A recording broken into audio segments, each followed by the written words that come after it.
कई बार लाइफ में हम लोग इतना पढ़ लिख लेते हैं कि हमें भूत प्रेत जिन पिशाच ऐसी बातों पे यकीन ही नहीं होता कि रियलिटी में ये सब हो भी सकती है। पर असलियत में ये चीज़ें होती हैं।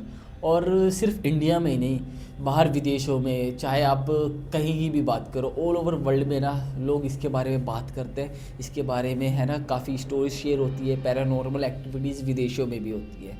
ये सिर्फ इंडिया की नहीं है कि इंडिया में लोग थोड़े कम पढ़े लिखे हैं तो उन्हें लगता है कि भूत प्रेत होते हैं। दुनिया भर का यही हाल है। ये कहानी भी दिल्ली के एक छोटे से एरिया रोहिणी से शुरू होती है। चार दोस्तों ने अपनी पढ़ाई लिखाई करी, लाइफ में काफ़ी कुछ अचीव करा और उनमें से कुछ विदेशों में सेटल हो गए। कोई यूएस में था, कोई यूके में। और चारों की लाइफ काफ़ी बढ़िया चल रही थी। चारों की काफ़ी अच्छी इनकम थी, काफ़ी वेल सेटल थे, काफ़ी ज़्यादा पैसा था। आप कह सकते हैं जो रिच लोग नहीं होते वो उन्हीं में से थे। सब पे बहुत ज़्यादा पैसा था और लाइफ काफ़ी बढ़िया चल रही थी। उन चार दोस्तों में से एक का नाम था जतिन, दूसरे का नाम था रोहित, एक का नाम था नेहा और एक का नाम था अरुण। उसमें से जतिन और रोहित ये दोनों बाहर फॉरेन कंट्रीज़ में वेल सेटल थे। जतिन यूएसए में था और रोहित यूके में सेटल था। नेहा दिल्ली में ही एक बहुत बड़ी इंटीरियर डिज़ाइनर थी और काफ़ी अच्छा कर रही थी, काफ़ी वेल सेटल थी। अरुण जो दिल्ली में ही था, उसका खुद का बिजनेस दिल्ली में ही बहुत बढ़िया चल रहा था। उसकी शादी थी और शादी में वो अपने तीनों दोस्तों को इनवाइट करता है। तीनों काफ़ी खुश होते हैं कि उसके दोस्त की शादी है। दिल्ली में वो उन्हें बुलाता है तो तीनों के पास इनविटेशन पहुंचते हैं, तीनों दोस्तों के पास। जो रोहित और जतिन थे वो फ़्लाइट पकड़ के दिल्ली आते हैं। दिल्ली इंटरनेशनल एयरपोर्ट अपना जो है वहाँ पे वो आते हैं। और नेहा और अरुण उसे पिक करने के लिए, उन दोनों अपने दोस्तों को पिक करने के लिए अपनी कार से, एक बड़ी अच्छी खासी एसयूवी थी, उससे पिक करने के लिए उन्हें जाते हैं एयरपोर्ट पे। एयरपोर्ट पे चारों दोस्त मिलते हैं। आप काफ़ी ज़्यादा खुश होते हैं। आप इतने सालों बाद मिल रहे थे तो काफ़ी ज़्यादा खुश होते हैं, एक दूसरे को गले लगाते हैं, मिलते हैं, बात करते हैं। तो गाड़ी में चारों बैठ के फिर चल देते हैं वो अरुण के घर पे। और उनका घर काफ़ी बड़ा था तो अरुण जो था उसने अपने घर में सबको एक एक कमरा दे दिया कि सब उसमें रहे। तो वहाँ पे वो चारों दोस्त आराम करते, रेस्ट करते। उस दिन तो कुछ नहीं होता।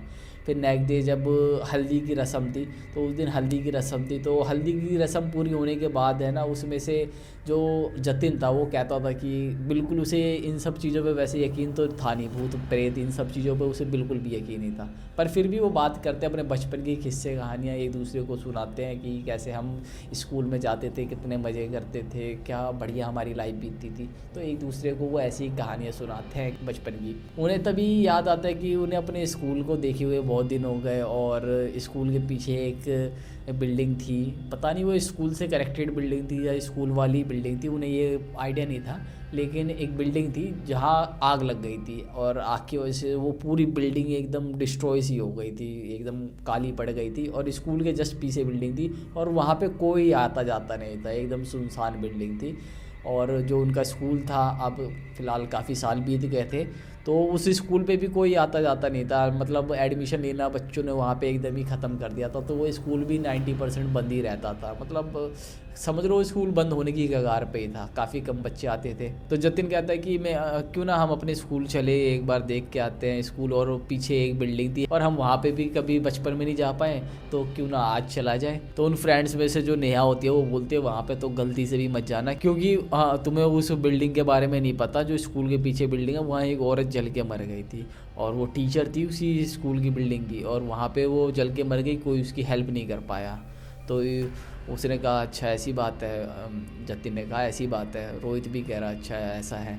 तो फिर इसके बाद नेहा कहती है हाँ हमारे एक दोस्त जो करण था तुम उसे अच्छे से जानते होगे। तो जतिन और रोहित कहते हैं हाँ बिल्कुल अच्छे से जानते हैं। अरुण भी कहता है हाँ हाँ मैं भी अच्छे से जानता हूँ। तो तीनों उसकी नेहा की बात में हाँ मिलाते हैं कि हाँ हम तो अच्छे से जानते हैं इसे। तो तीनों दोस्त पूछते हैं अचानक से कि कहाँ पे आजकल कहाँ पे है करण। तो नेहा कहती है वो भी है ना हमारी तरह ही ऐसी सोच रहा था कि बिल्डिंग में जाए, और बिल्डिंग में वो गया भी, अंदर एंट्री भी ली, तब से वो पागलों की तरह इधर ही रोड पे भटकता रहता है। और आजकल वो पागल बन चुका है पूरा। कुछ भी मतलब एक होता है ना जो इंसान अपने होश में नहीं रहता, वैसी हरकतें करता है पागलों की तरह। एकदम लाइफ में बिल्कुल ही तबाह सा हो गया वो जब से उस स्कूल वाली बिल्डिंग में गया है। तो तीनों दोस्त हैरान हो जाते हैं नेहा की बात सुन के कि ऐसा कैसे हो सकता है। तो उसमें से जतिन जो था वो बिल्कुल नहीं मानता था भूत प्रेत ऐसा कुछ होता भी है। तो वो नेहा से कहता है कि ऐसा थोड़ी होता है, ऐसा हो ही नहीं सकता। तो तीनों दोस्त आपस में कहते हैं ऐसा तो हो नहीं सकता यार, भूत वगैरह पे मैं वैसे ही बिल्कुल बिलीव नहीं करता। उसमें से जो अरुण था वो थोड़ा बहुत तो चलो बिलीव करता था, लेकिन जो फॉरेन से जतिन आया हुआ था और रोहित आया हुआ था, उन्हें थोड़ा सा लगता था कि ऐसी चीज़ें होती नहीं हैं। वो मतलब वो इन सब चीज़ों में बिल्कुल ही मानते ही नहीं थे। तो जतिन कहता है क्यों ना हम चल के उस बिल्डिंग में जाके देखें। तो अरुण कहता है भाई अभी तो मत जाओ यार, अभी तो मेरी शादी है कल परसों में, और तुम अभी जाओगे ये सब ड्रामा करोगे तो समझ रहे हो ना, काफ़ी मैं सबको ज़िंदा देखना चाहता हूँ। यहाँ पे मजाक मजाक में अरुण ये बात बोलता है कि मैं सबको ज़िंदा देखना चाहता हूँ। तो जतिन हंसने लगता है, कहता है कि नहीं भाई हम जिंदा ही लौटेंगे, हमें बस बिल्डिंग में पहुंच के देखना है, अपने स्कूल को देखना है, काफ़ी साल हो गए वहाँ पे गए हुए। तो रोहित जो यूके से आया हुआ था वो भी कहता है हाँ हाँ सही कह रहा है जतिन, चलो सब चलते हैं। तो भाई उसमें अरुण डर जाता है और नेहा तो उन्हें रोकने की कोशिश करती है कि मत जाओ, वो जगह बिल्कुल भी ठीक नहीं है। पर भाई कहाँ मानने वाले थे जतिन और रोहित। तो जतिन और रोहित काफ़ी जोर देते हैं अरुण पे और नेहा पे, हमें स्कूल देखना है स्कूल देखना है। तो अरुण भाई अपनी गाड़ी उठाता है और चारों दोस्त गाड़ी में बैठते हैं और चल देते हैं स्कूल की तरफ। उनका स्कूल है ना थोड़ा सा सिटी से बाहर की साइड था, तो वो वहाँ पे पहुँचते हैं और स्कूल के आसपास काफ़ी कम बिल्डिंगें थी। तो स्कूल के बाहर पहुंच के देखते हैं और अपने बचपन की यादें ताज़ा हो जाती है उनकी सारी, काफ़ी ज़्यादा खुश होते हैं कि बहुत अच्छा लग रहा है। आप आपस में अपनी यादें ताज़ा करते हैं, बात करते हैं, अपने बचपन के किस्से सुनाते हैं। और अभी जो टाइम हो रहा था वो रात के 10 बज रहे थे। ये चारों है ना रात के 10 बजे स्कूल देखने पहुँचे थे और स्कूल है ना बंद था, वो पड़ा हुआ बिल्कुल ही बंद था। तो फिर भी वो अंदर जाते हैं स्कूल के अंदर। एंट्री तो पूरी हो नहीं पाती क्योंकि काफ़ी गेटों पे उनके ताला लगा हुआ था, तो ताला लगने की वजह से एकदम अंदर तो नहीं जा पाते, लेकिन जहाँ तक वो पहुँच पाते वहाँ तक वो पहुँचते। और कुछ मार्क्स वगैरह उन्होंने बचपन में बनाए थे, वो मार्क्स बिल्कुल स्कूल सेम वैसा डिट्टो वैसा अभी भी था और वो मार्क्स अभी भी वहीं पे थे। और वो बताते कि देखो ये मैंने यहाँ पे बनाया, ये यहाँ पे बनाया, मतलब सब अपनी स्टोरी शेयर कर रहे थे, बचपन की किस्से शेयर कर रहे थे। तभी भाई उसमें से जतिन देखता है कि पीछे वही बिल्डिंग है जो जहाँ पे आग लग गई थी। तो जतिन कहता है चलो यहाँ पे चलते हैं एक बार। वहाँ पे जाने के लिए नेहा मना करती है कि वहाँ पे नहीं जाना है, वहाँ पे काफ़ी खतरा है, तुम्हें बताया ना मैंने करण के बारे में क्या हुआ था उसके साथ। लेकिन भाई रोहित और जतिन एकदम जिद्दी थे, वो कह रहे नहीं हम तो जाके देखेंगे। तो भाई अरुण भी उन्हें मना कर रहा था कि मत जाओ मत जाओ, लेकिन ये मानने वाले नहीं थे। अब ये दोनों तो मान नहीं रहे थे, तो नेहा और अरुण को भी उनके साथ मजबूरन जाना ही पड़ा। तो ये सभी स्कूल के पीछे वाली बिल्डिंग में जाते हैं। वो बिल्डिंग एकदम जल चुकी थी और पेड़ों से चारों तरफ से घिरी हुई थी। वो जाते हैं बिल्डिंग जली हुई, एकदम आग लगी हुई थी बिल्डिंग में, और ऐसा लग रहा था मानो यहाँ पे कोई नेगेटिव ऊर्जा हो। पर ये सब वो चीज़ें इग्नोर करते हैं और देखते हैं कि वहाँ एक ताला लगा हुआ है। अब वहाँ पे जो ताला लगा हुआ था तो जतिन कहता है अब अंदर कैसे जाए, ताला तोड़ना पड़ेगा। तो रोहित कहता है हाँ तो तोड़ देना ताला। नेहा समझाती है कि नहीं यार ताला वाला मत तोड़ो, अंदर भूत भूत हो सकता है उस टीचर का, मैंने बताया था तुम्हें, कितनी बार समझाऊँ तुम्हें। लेकिन ये दोनों मानते नहीं हैं और अरुण भी समझाने की कोशिश तो करता है कि यार मेरी शादी है तो यार ये सब मत करो अभी। लेकिन जतिन था थोड़ा ज़िद्दी मिजाज का, वो गया और ताले पे जैसे ही हाथ रखा वो ताला अपने आप ही खुल गया, क्योंकि आग लगी हुई थी उस बिल्डिंग में और ताला काफ़ी ज़्यादा पुराना था, जंग लगा हुआ था। तो ताले के साथ कुंडी वुंडी सब नीचे गिर जाती है और वो गेट खुल जाता है। अब वो गेट अंदर खुलता है तो भाई फिर भी नेहा पीछे से रोक रही थी कि मत जाओ, लेकिन जतिन भाई अंदर घुस जाता है और अंदर घुसते के साथ ही है ना उसे एक नेगेटिव ऊर्जा फील होती है वहाँ पे। और अंदर जाके देखता है कि पूरी डेस्क जो रखे हुए थे और टेबल वगैरह थे सब अभी भी ऐसी जली हुई हालत में पड़े हुए थे। रोहित भी उसके पीछे पीछे जाता है और रोहित भी जैसे ही पीछे जाता है, जो रोहित और जतिन थे उन्हें पीछे से आवाज़ आती है, उनका नाम कोई पुकार रहा था। तो वो पीछे मुड़ के दोनों देखते हैं लेकिन कोई नहीं था। नेहा और अरुण तो पीछे ही घर के बाहर ही रुके पड़े थे, उस बिल्डिंग के अंदर वो घुसे ही नहीं थे। लेकिन उन्हें एक आवाज़ सुनाई देती है तो वो डर जाते, थोड़ा पीछे मुड़ के देखते तो कोई था नहीं वहाँ पे। तो जो जतिन था और रोहित था वो डर के मारे थोड़ा घबरा तो जाते हैं, लेकिन उन्हें इन सब चीज़ों में वैसे ही मैंने आपको बताया कोई यकीन तो था नहीं। ये दोनों थोड़ा और अंदर जाते देखते हैं। फिर उसके बाद तुरंत ही है ना अरुण आवाज़ लगाता है यार ऐसा मत करो, बहुत हो गया, अब वापस चलो, मेरी शादी है, मैं कुछ लफड़ा नहीं चाहता यहाँ पे। तो भाई अब रोहित और जो जतिन थे वो अरुण की बात सुन के थोड़ा कहते हैं चलो यार इसकी शादी है, हम भी क्यों ड्रामा कर रहे हैं, फालतू में इसे टेंशन दे रहे हैं, चलो चलते हैं। तो फिर वो दोनों बाहर उस बिल्डिंग से निकल जाते हैं और नेहा सब कुछ देख रही थी ये चीज़ें होते हुए। वो चारों वापस अपनी गाड़ी में बैठते हैं और गाड़ी में बैठ के चल देते हैं अपने घर की तरफ। घर पे वो पहुँचते वहाँ पे शादी का माहौल था, अच्छी खासी शादी का प्रिपरेशन चल रहा था, लाइट्स वगैरह थी। और जो अरुण का घर था उसमें बहुत बड़ा गार्डन था, तो उस गार्डन में भाई वो बैठे हुए थे चारों। और अचानक से है ना नेहा को कुछ होता है, नेहा उठ के अपने कमरे की तरफ चल देती है और वहाँ पे पता नहीं नेहा अचानक से जो उठती है ना, तो तीनों दोस्तों को अजीब सा लगता है। उन्हें लगता है कुछ काम होगा नेहा को, तो वो ज़्यादा सवाल नहीं करते नेहा से। नेहा जाके अपने कमरे में लेट जाती है। उसे लगता है कि उसकी तबीयत जैसे ख़राब सी हो रखी है। नेक्स्ट डे शादी का फंक्शन भी था, तो नेहा उस दिन आती भी नहीं है फंक्शन में, वो अपने कमरे में ही आराम कर रही होती है।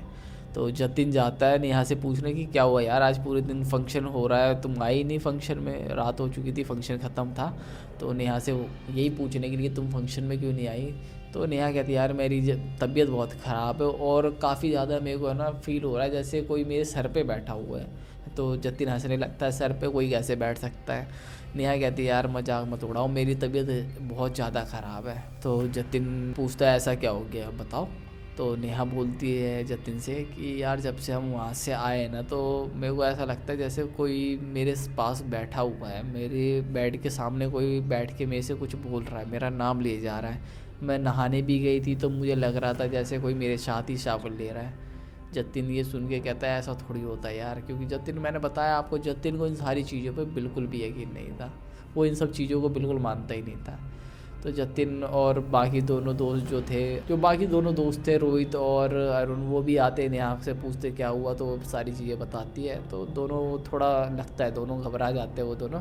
लेकिन जतिन तो बिल्कुल ढीठ था, वो बिल्कुल नहीं मान रहा था कि ऐसा होता है। तो वो तीनों नेहा से कहते चलो कोई बात नहीं तुम आराम करो। वो तीनों दोस्त ये कह के नेहा को अकेला छोड़ के चले जाते हैं। जतिन जो होता है, जतिन ऊपर छत पे जाता है लिफ्ट से, और छत पे कोई नहीं था, एकदम अंधेरा पड़ा हुआ था, छत पूरा कोई एकदम खाली। सिगरेट पीनी थी जतिन को, तो इसीलिए ऊपर छत पे गया था। वहाँ पे वो सिगरेट जैसे ही पीता है, छत के किनारे पे वो पहुँच के और सिगरेट में जैसे ही आग लगाता है, उसे लगता है कि पीछे से कोई उसके भागा है और उसका नाम ले रहा है धीरे से। वो पीछे मुड़ के देखता है तो वहाँ पे कोई भी नहीं था। फिर वो दोबारा अपनी सिगरेट की गश लेता है और उसे फिर लगता है कि कोई उसका नाम ले रहा है। वो फिर पीछे मुड़ के देखता है, वहाँ पे कोई भी नहीं था। फिर वो थोड़ा घबरा जाता है, वो कहता है चलो यार नीचे ही चलते हैं यार, मेरे को अच्छा फील नहीं हो रहा। वो नीचे चला जाता है। फिर उसके बाद जब वो नीचे पहुँचता है तो रोहित है ना जतिन को बुलाता है और बोलता है यार भाई मेरे साथ ऐसा हो रहा है कि जैसे कोई मेरे पीछे भाग रहा हो, कोई मेरे को फॉलो कर रहा हो। ये बात वो जैसे ही जतिन को बताता है तो जतिन भी डर जाता है। वो कहता है यार मैंने भी ये चीज़ अभी फील करी, मैं छत पे था, मेरे को भी लग रहा है जैसे कोई मेरा पीछा कर रहा है, मेरे को फॉलो कर रहा है। ये बात सुन के दोनों आपस में बातें करके घबरा जाते हैं कि यार ये हमने लगता है गलत कर दिया, वहाँ पे जाके हमें नहीं जाना चाहिए था वहाँ पे उस बिल्डिंग में। तो ये दोनों है ना अरुण को बुलाते हैं, जिसकी शादी होने वाली थी, बुलाते हैं और नेहा के पास जाते हैं और अपने एक्सपीरियंस को बताते हैं कि ऐसे ऐसे हमें फॉलो कर रहे हैं। नेहा भी बोलती है सही कहा तुमने, तो हमें नहीं जाना चाहिए था। तो नेहा कहती है हमें चल के ना वहाँ वापस उससे माफ़ी मांगनी चाहिए, जो भी वो आत्मा थी या फिर जो भी वो एनर्जी है, हमें उससे जाके माफ़ी मांगनी चाहिए।